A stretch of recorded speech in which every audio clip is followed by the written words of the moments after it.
Hi, everyone. Thank you so much for coming. My name is Rachel Valinsky. I'm the artistic director at Wendy Subway, which is a nonprofit arts and literary organization, publisher, reading room, writing space in Brooklyn, New York.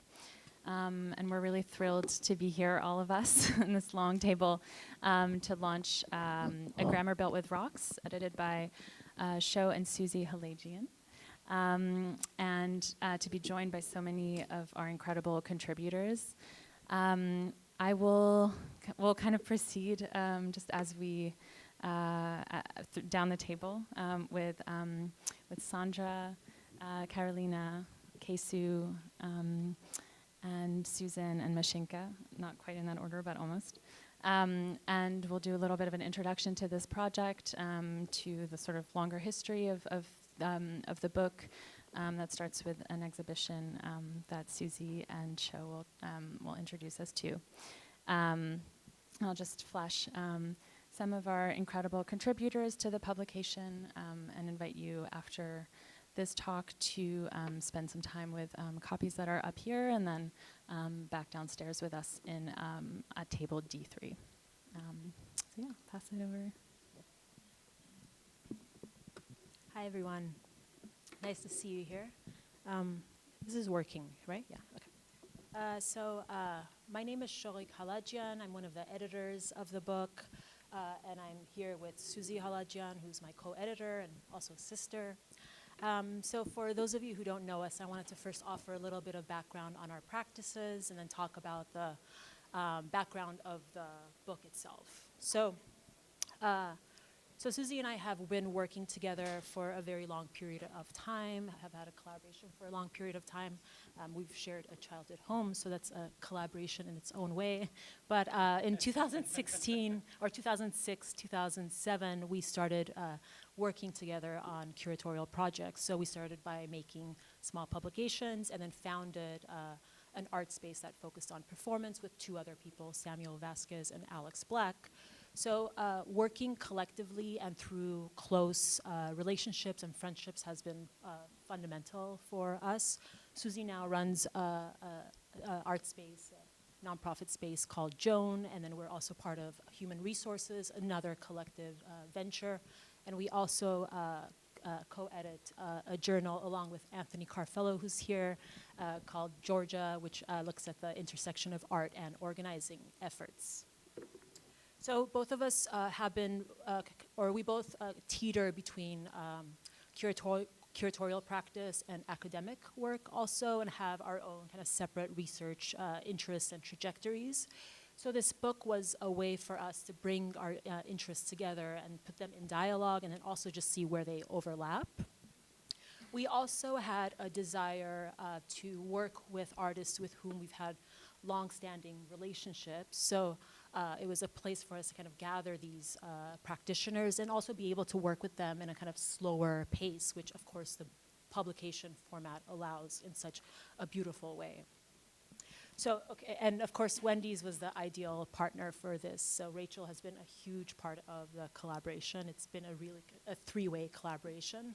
And we were interested in Wendy's because they're a collective-run publishing house that not only presents publications, but they're also offering all these kind of resources to artists, so including fellowships, workshops. So they're really thinking holistically about what artists need and how to kind of support artists in their practices. They also present writing and published writing that has various formats and voices, and you'll see that that's a big part of this book itself. So we're really thinking about a diversity of ways that artists are collecting their research and reflecting their research, and from the kind of poetic to the speculative to the analytical. So there's a real kind of variety in this book. So this the book, which we just saw for the first time today, it grew out of a 2018 exhibition, and that's what you're going to be seeing behind me, presented on Loop. And the exhibition was a multi-site exhibition in Human Resources, the one gay and lesbian archives at USC, along with programming at Red Cat. So the exhibition came about from research into, both Suzy and ours, research into the photographic archives of Chavez Ravine, which are held at the Los Angeles Public Library and also at the USC Special Collections. This is Sandra de la Loza's work, and I'll talk about that soon. So we were looking into the archives of Chavez Ravine, and Chavez Ravine is the area that's now referred to as Halajian Park, but historically it was populated by predominantly Mexican-American families who self-built their homes, self-built the infrastructure for their community, and had lived there across generations. And we know of the area's history, it's the imagery of the community's forced eviction, of the brutal police force, and also of the community's enduring protest have circulated widely, and it's really overdetermined how we understand the area. And I should note the 1950s, 60s history of evictions.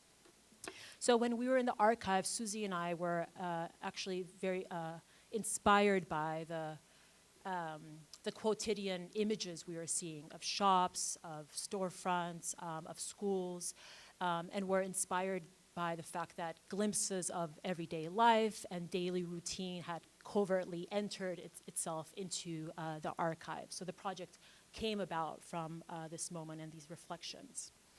What followed was a process of actually talking to artists who have practices that are invested in place specificity and the local, and we asked ourselves and them, how might conceiving of geography relationally rather than territorially, such as through letters, phone calls, stories, social exchanges, reveal lines of affinity and intimacy despite cartographic distance and borders?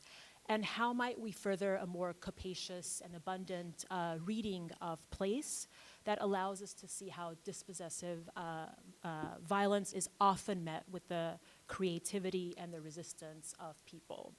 So what developed was a project that looks at place through a queer feminist lens, thinking about or promoting daily practice as a form of resistance, and exploring how artists' embodied engagements with sites can re-articulate contested locales.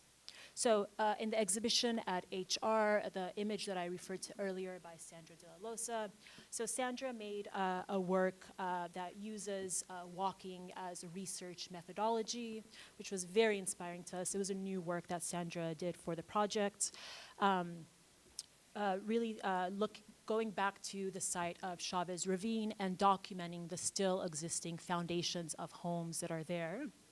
Another example at the One Archive is by Marwa Arsanios. So Marwa Arsanios presented her research on garbage landfills in Beirut, a city in which waste accumulation is often weaponized by real estate development. So Marwa went to these locales and was documenting the weeds and the overgrowth, and through drawing, monumentalizing the kind of the life forms that are that grow despite state-sanctioned toxicity.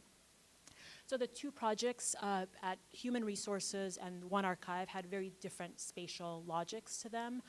At HR, we really thought of the space as a landscape, a vast landscape to wander through. And then at One, we embedded the works within people's working routines in the library. So you'll see that's Marwa's works at the top on the second floor walkway. We installed Park MacArthur's project between computers at research stations, and then produce a sculpture by Shannon Ebner in the courtyard where people take breaks. So we're interested in reflecting the kind of distinct conditions that also create these different locations as a way to reflect the conceptual framework of the project. So overall, the idea around the exhibition, and that we've carried into the book in a very kind of big way, I guess, is thinking about how artists' embodied research methodologies offer counter-narratives at sites that have experienced dispossession, but are also known through narratives of crisis, and then to really think about how violence at these locales is never a totalizing force, but is always met with the resistance and creativity of people, and also more than human life. Yep. Maybe I'll use this. Oh, yes. Thank you so much, Rachel and Sho. And as Sho shared, our research very much began in the archives, but it later deepened through conversations with artists, writers, and scholars whose works challenge existing narratives of harm and very much emphasize the counter-histories of collective survival and mutual support.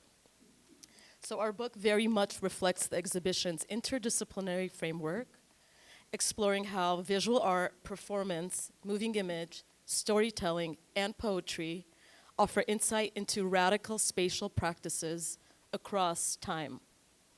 And central to this project from the beginning research phase is the influence of writer and poet Edouard Glissant, whose work profoundly shaped our thinking. Glissant conceptualizes identity as relational, emphasizing how Caribbean culture, shaped by French colonialism and decolonial thought, offers a vital framework for understanding a world in constant transformation.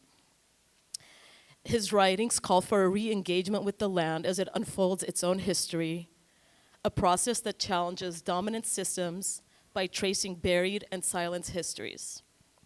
And so we were very much interested in extending this line of thought in our book, which examines historically displaced sites to show how landscapes carry the enduring imprint of imperial and state violence, presenting these spaces as places where both collective care and solidarity can emerge through a layered conception of past, present, future.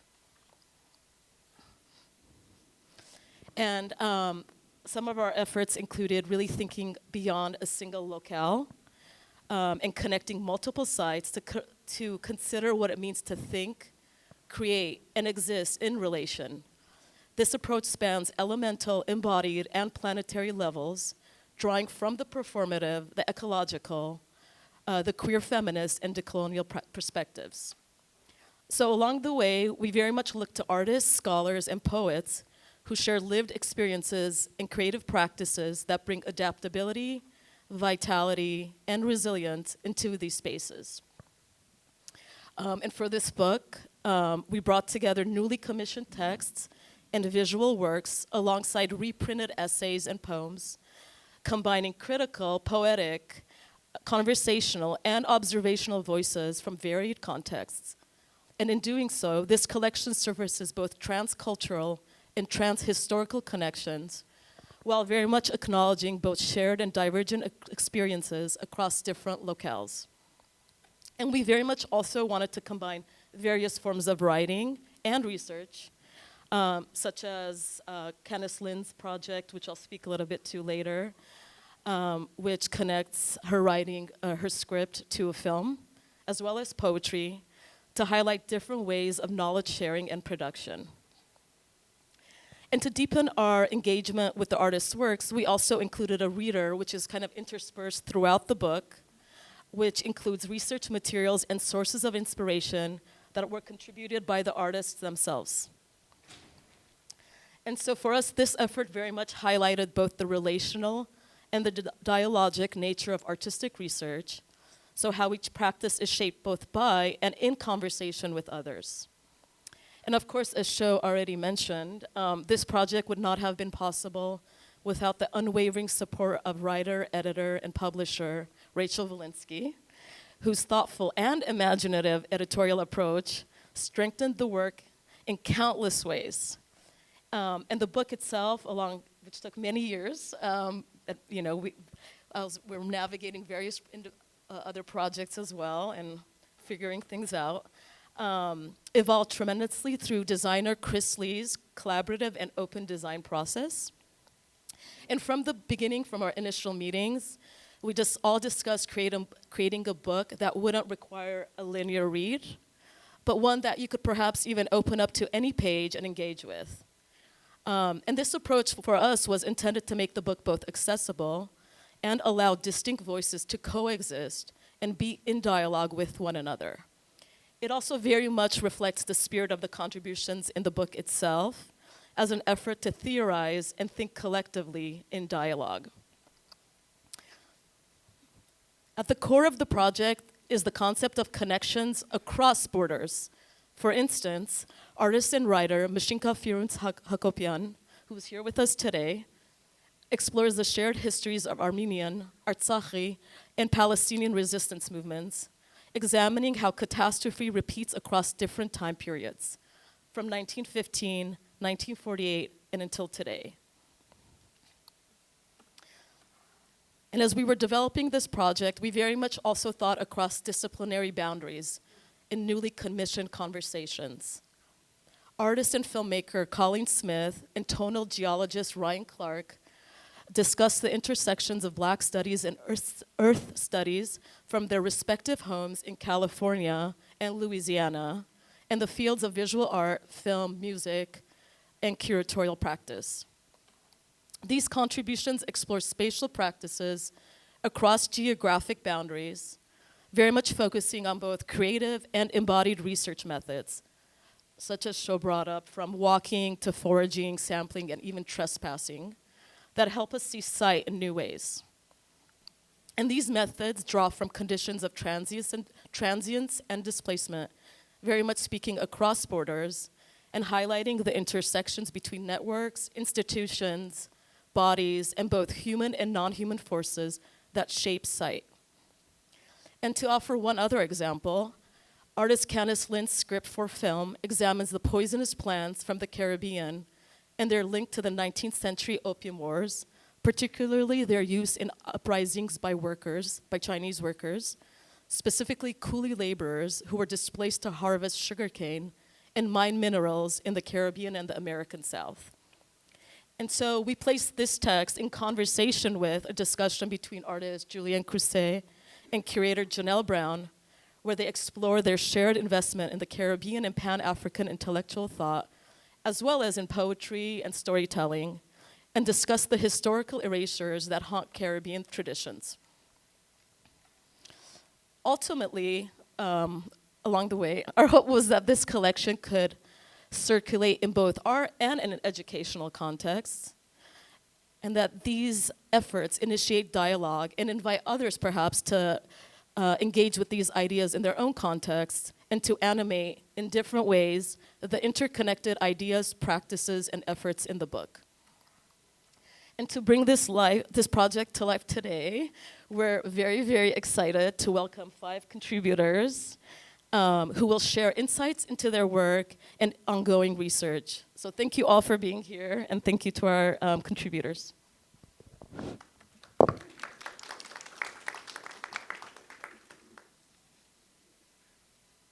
Is this working? Yes? It's on? Okay, great. Thank you. Next slide. I'm going to share. Is it working? I don't hear myself echoing. Is this working better? This is working a little better. Great. Thank you.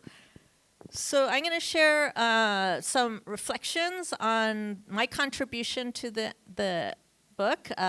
It's an essay called Excavating for the Future, Reflections on a Research-Based Methodology.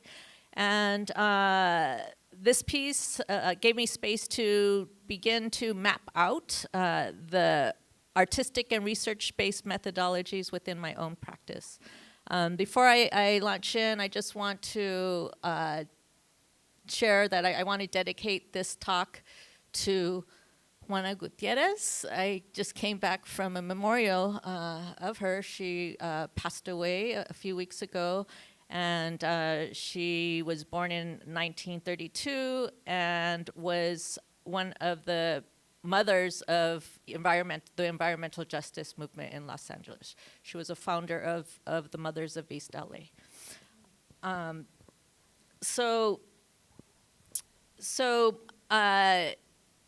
Excavating for the future. Within this essay, I basically map out the processes that I engaged in, both longstanding within my work, but really kind of coalesced powerfully in this installation, installation that I created with Argentinian artist Eduardo Molinari, titled the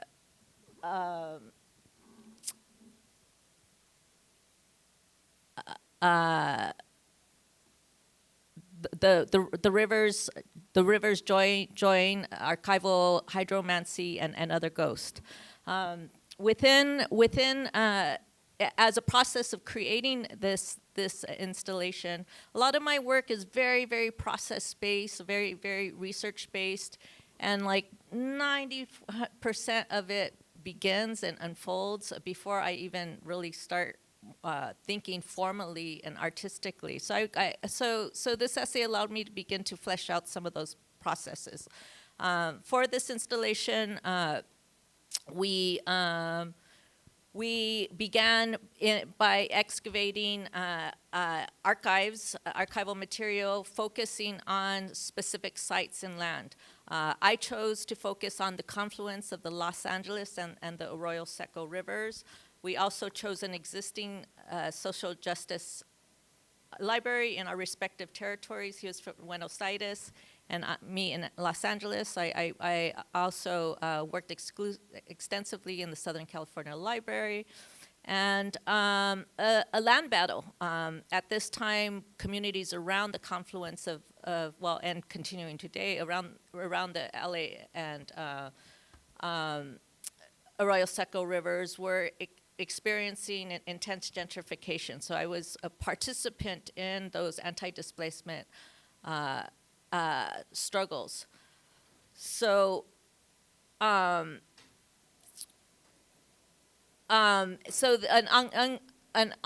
unfolding conversation with Eduardo Molinari that thought about the social histories embedded in specific sites and lands and spaces in Buenos Aires and in Los Angeles, as they intersect with ecological battles unfolded into this installation.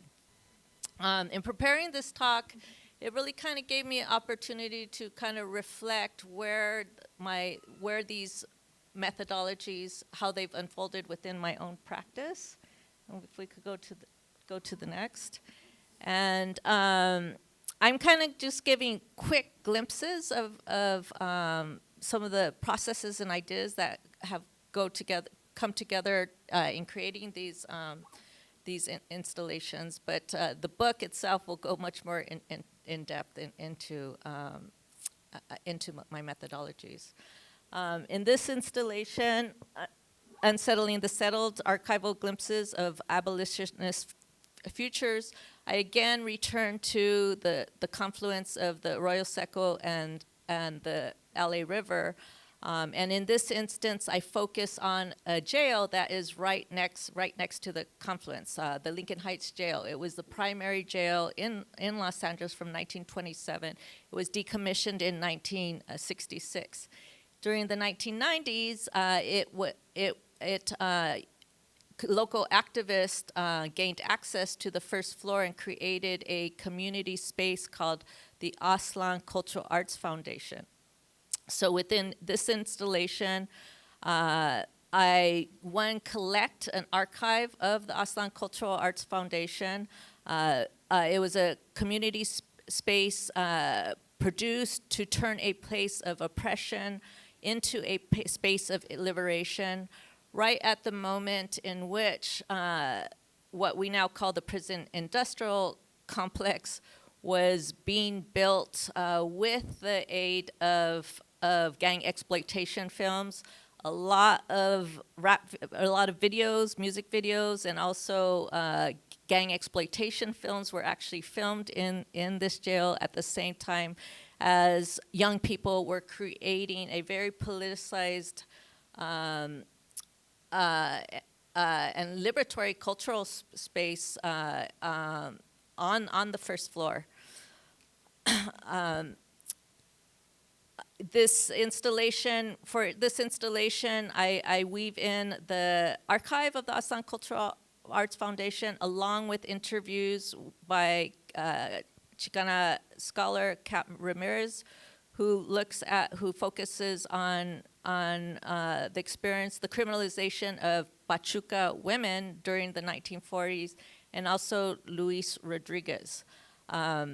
So the story of the Sleepy Lagoon and the criminalization of an entire subculture of Zoot Suiters, Pachucos in the 1940s kicks off a reflection on the pretty much like almost a century's worth of criminalizing working class youth cultures within Los Angeles. These interviews are woven with videographic studies of the jail that interrogate the carceral logic of the jail in relationship to the urban grid.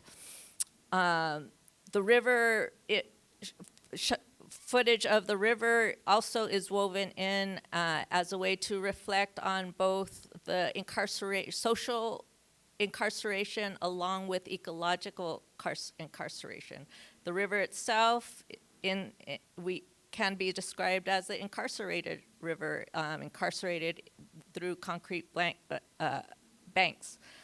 It is a river, despite this enclosure, that still has a strong presence and resiliency, and one which also supports a whole ecosystem. So in thinking about the Lincoln Heights Jail and approaching walking as a practice and really being with the space of the jail in its present state, collecting the archive, and also being in the presence of the river, a kind of poetic, meditative essay is included in the two-channel installation. The last piece in the foreground, I created collages of archival material that speak to a political imaginary, one that imagines liberated futures, but one in which we don't necessarily have to draw from speculation, but actually can turn to history. We do have case studies in which spaces of incarceration have been transformed by community into spaces of liberation. And so the Aztlan Cultural Arts Foundation is one such space. Next. I think we might, just to stick to time, if that's okay, we might have to move. Okay, yeah, this I'm so is sorry about that. Just real quickly. And so also coming after this, I formed a collective called Les Bats, which also formed through local efforts that were rooted in anti-displacement organizing in Northeast LA. So I've continued to work on a hyper-local level. These efforts have also turned to the hills in Northeast LA and efforts to protect. So here's documentation of Les Bats with our at Black Walnut Day with a puppet that represents a 10 million year old fossil that was actually found in the hills. And we could move on. So this work of excavating the underlayers of the city and of land to better understand the power dynamics that in which has shaped and formed and still exist in the metropolis we call Los Angeles, as well as thinking about how the social histories and ecological histories interconnect. While I embed myself in local social justice struggles, has culminated actually in a current project called Shanich, one in which a conversation, again with others, collective dreaming during the pandemic, resulted in us collectively buying land in Tule Yucat territory. and we are creating a space called Chanich. It's an intergenerational queer village in which a collective of 8 are continue to build, imagining and building and living in our own alternative cosmovisions, one rooted in ancestral practices, and rooted in land care. So I think, like, in putting together, reflecting on excavating for the future, and looking where we are today, just efforts, collective conversations, and questions, a continual effort to think about social issues as I build relationship with communities, has led to land liberation an actual land liberation project that we are beginning to live in called Chanich. Thank you. Thank you.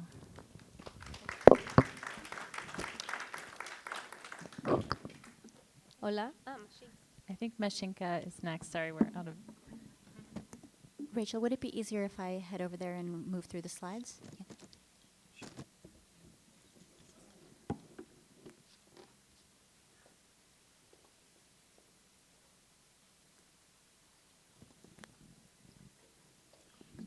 Hi, everyone. Thank you so much, Sho and Suzy and Rachel, for convening us, for putting this book together. I was really moved by the poignancy and the urgency of it when you reached out, and very grateful to be involved.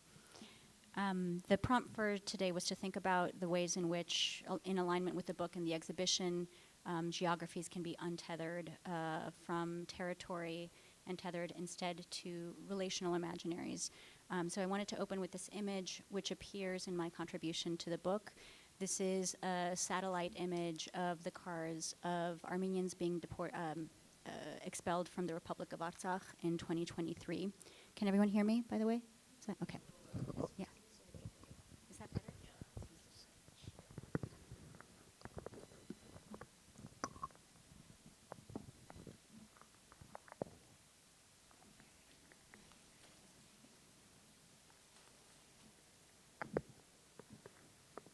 Okay, great. Is that better? Yeah, I can feel that's better. So to briefly reiterate, I wanted to respond to the prompt to think about the untethering of geography from territory and thinking about geography in terms of relational imaginaries. So I'm opening with this image that appears in my contribution to the book, which is a satellite image taken by Maxar Technologies of the cars of Armenians during a mass expulsion from the Republic of Artsakh, which followed from a 9-month blockade and a day of continuous shelling of civilians and civilian infrastructure, ending in the President Samvel Shahramian signing a decree indicating that the Republic would cease to exist. So I think of this as really an exemplary instance of the question, what does it mean to think of a place that geographically, territorially does not exist and exists only as a relational imaginary? And I wanted to read a very brief paragraph reflecting on this from the non-human perspective from Patty Caycedo, who's a mycologist, and this is from her essay, Guardians of the Land. There's another component to these ancient constructions, one that is easily overlooked, lichens. They adorn these sacred sites dutifully, sometimes the few surviving witnesses to the destructive acts that have shaped the histories. I think of the now landscape of Artsakh, totally devoid of Armenian inhabitants for the first time in perhaps 5,000 years. What do the companion species feel? What do lichens make of this great emptying? Will they keep witnessing just the same? I like to think of each lichen on these sites, tree and stone alike. I think of them quietly witnessing, warding, documenting these changes in their tissues. I think of colonized and violently displaced people the world over, how not only do we miss the land even when we have been born into exile, but the land misses us in return. So in alignment with this, the construction that's taken from Glissant of building a language out of rocks, it brought to mind for me this image from Argham Ayvazian's archive of khachkars, or cross stones, which are memorial rocks, in what was once the largest necropolis in the world, the largest Armenian necropolis in the exclave of Nakhichevan.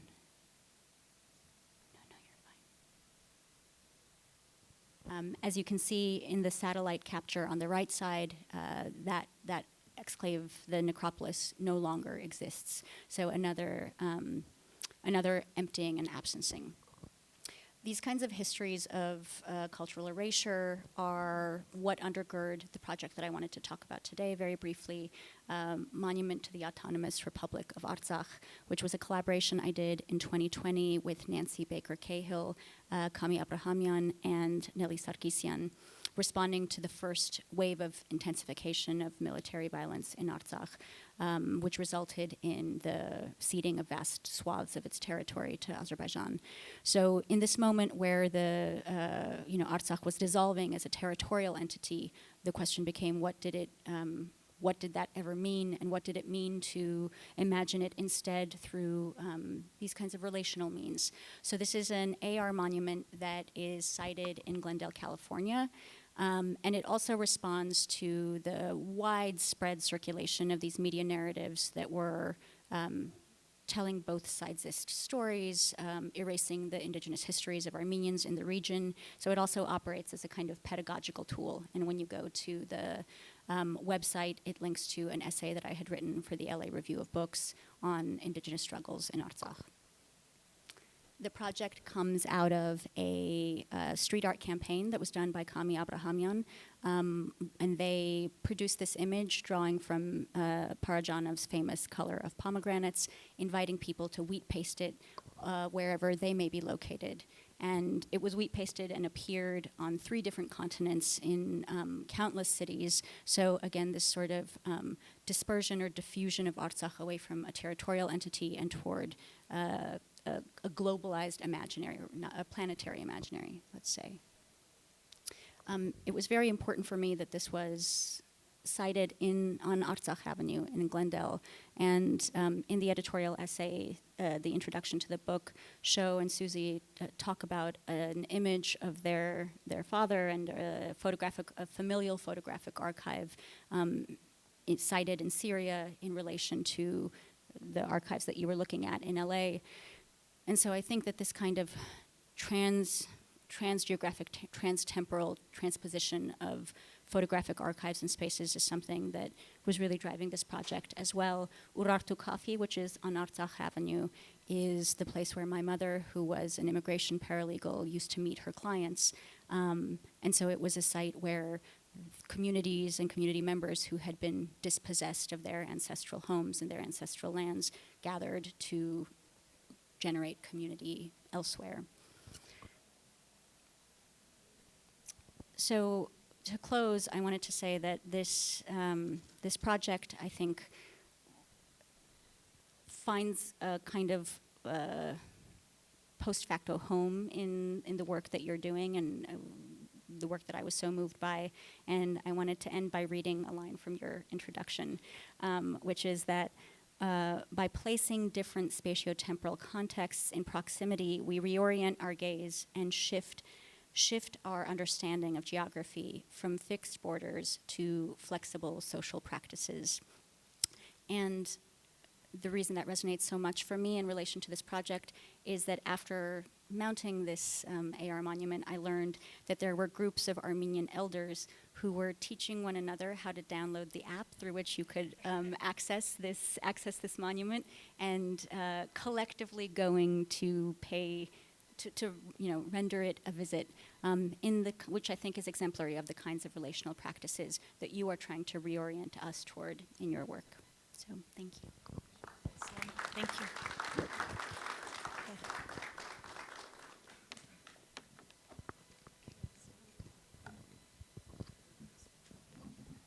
Hola.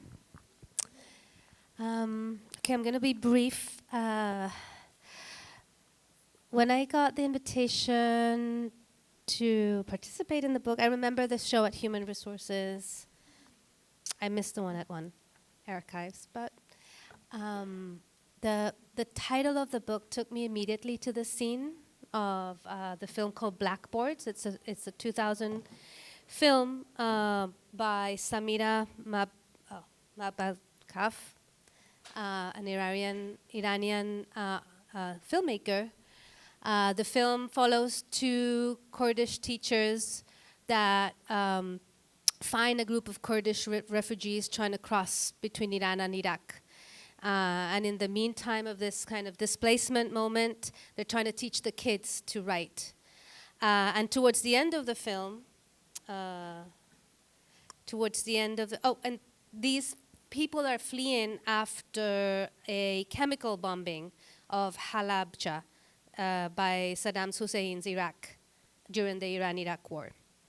And towards the end of the film, and it's a scene that since I saw it in the 2000, the year it was released, has stuck in my head and immediately reverberated when I received the email to be part of the book. The widower, Halale, crouches on the floor because there's a bombing and shelling happening. So she crouches to protect her kid and starts to build a wall of rocks. She starts, which you can see here in the lower corner. And one of the teachers who's courting her kind of, puts the blackboard that he's carrying on his back, like as a shield. And she says, I built a wall of rock. I built a wall to protect us. And can we see the next? And then the father of her also comes into the group. She manages to find her father and bring her into the group who are being shielded by the blackboard. And she says, I built a wall to protect us from chemical weapons. And the wall is like this big. And she's just like putting the rocks and building this grammar out of rocks, basically. But yeah, just this visual analogies across time and across places, from Glissant to Shaw and Suzy to Samira's film. When we find ourselves under shelling, whatever shape it takes, we always have the possibility of building up with rocks to protect ourselves through ritual, through actual physical devices that can physically protect us, I guess. So that's how I interpret this scene anyway, but I don't want to go more there. I just want to bring the scene and have it as a visual reference. It's something that, and maybe quickly to share that I also have a book to pitch, but it talks about also my practice in the 5 last years. It's called We Place Life at the Center, Situamos la Vida en el Centro. It's in pre-order with ex-artist books that have their table here, but it's a book that connects many places across the Americas and many community efforts who are putting life at the center, spearheading eco-social transitions, land liberations like Sanich. The Black Walnut Day is featured here too. So basically it's a book that, as someone who comes from Latin America, from Colombia specifically, but as a visitor and a settler here in Southern California, in Los Angeles, in Tobangar, I feel the responsibility of connecting these places, and I guess in a way, you too, no? And I feel that's why you put the book together. And so this project is a way, or is my attempt to weave those places that I have commitments with, that I've been in dialogue. Dialogue has been a word used also. So how do we use the means, as cultural workers, the means that we have, the exhibition building, the book building, the publication making, as a place to visibilize the dialogues we are sustaining over the years, right? That's kind of one of the premises of this exhibition that accompanies the book. It's not really a catalog, but it's kind of a book project. But anyways, and also the same that a grammar build with rocks. There's commissioned text, but there's also republishing and reprinting a wealth of existing material published and printed by communities in the front line. So also thinking about how publication serves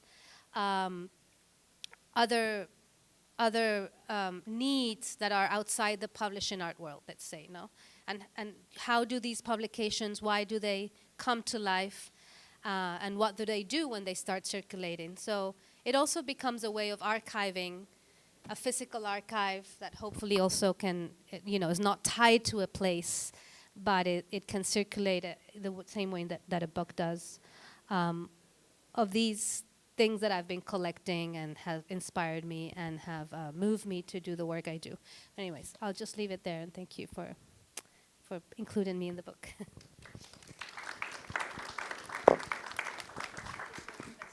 This is the best microphone? Okay, terrific. And on time, is it a hard stop at 4? I want to make sure there's enough time for Susan. It's hard-ish. Hard-ish? Yes. Okay. Well, I should say hard. Gladys and David, hard 4. Yeah. Okay, so I won't waste another 30 seconds. Thank you so much for organizing, Sho and Suzy and Rachel. It's such a privilege to be here and to be part of this collection, which is amazing. I hope you all get a chance to look through this book. There's so many beautiful works in it. The piece I contributed is an essay I wrote 7 years ago, published 6 years ago in Extra, about my time living and working as a real estate attorney, foreclosure and eviction defense attorney, specifically in El Paso, Texas, which is on the border of Texas and New Mexico and Mexico, during which I went to also visit the lightning field. So it's a set of thoughts I had about that piece as I was working on the research and writing I do now, which is on the history of colonization and slavery in America. And realizing that site and that cabin is really a settler's claim. And thinking about the history of the land system, how land was distributed, the sections, the half sections, the quarter sections, connecting it through all that. The point of the piece is really a meditation on the relationship between the boundaries that constitute real estate, a plot of land, and the kind of exclusions that come along with private property in this country, and the boundaries of nation states, those borders, the exclusion and militarization that comes along with those.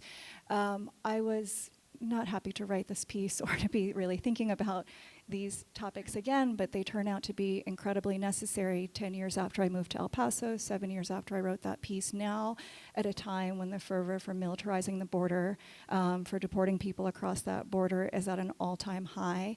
Also when precarity in housing, the cost of real estate, and rates of homelessness are also at an all-time high. If you follow these issues, you'll know that the Supreme Court last June, in the case, the city of Grants Pass, basically gave cities licenses to just expel houseless people from their jurisdictions in any way that they would like. And so just in a nutshell, because I think I have like a minute and a half, I'll just say that since then I've spent a lot of time thinking about other aspects of that history, which is basically that when settlers came here from England, they didn't have the means to simply claim the territory. They didn't just come and claim sovereignty and say, these are the borders of the land that we have jurisdiction over.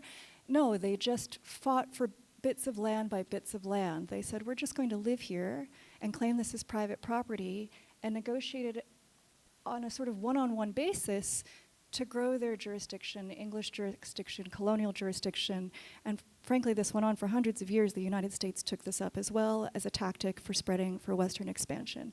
I've done a lot of research to show that always private individuals went first. Occupied land took up enough space, made it so difficult for people to stay. So you can sort of see that as the boundaries of private property were created, the boundaries of the jurisdiction were able to grow as well, and this is really how sovereignty and property become constituted together in America. There's a lot of things I could say about this, but among others, I guess I would like to leave you with these thoughts, which are the main point of the book I'm writing now. This creates a land system that is completely unprecedented in the history of the world, that's now being exported everywhere, but is based on this kind of violence and racial exclusion. It should not be surprising that property is so of such a premium here, so much at the center of American identity and life and priority above to the exclusion of all else. And also I think this history shows how from the very beginning the government farmed out things that they wanted to do, like grow their jurisdiction to private actors, and this should resonate very highly at a moment when our government is really handing over control of everything, to very wealthy individuals and corporations. This has actually been true since the very beginning of the nation and the states that existed prior to that. So I think there's tons of lessons to learn for how we got to where we are now from all of this. Thanks to all for being here.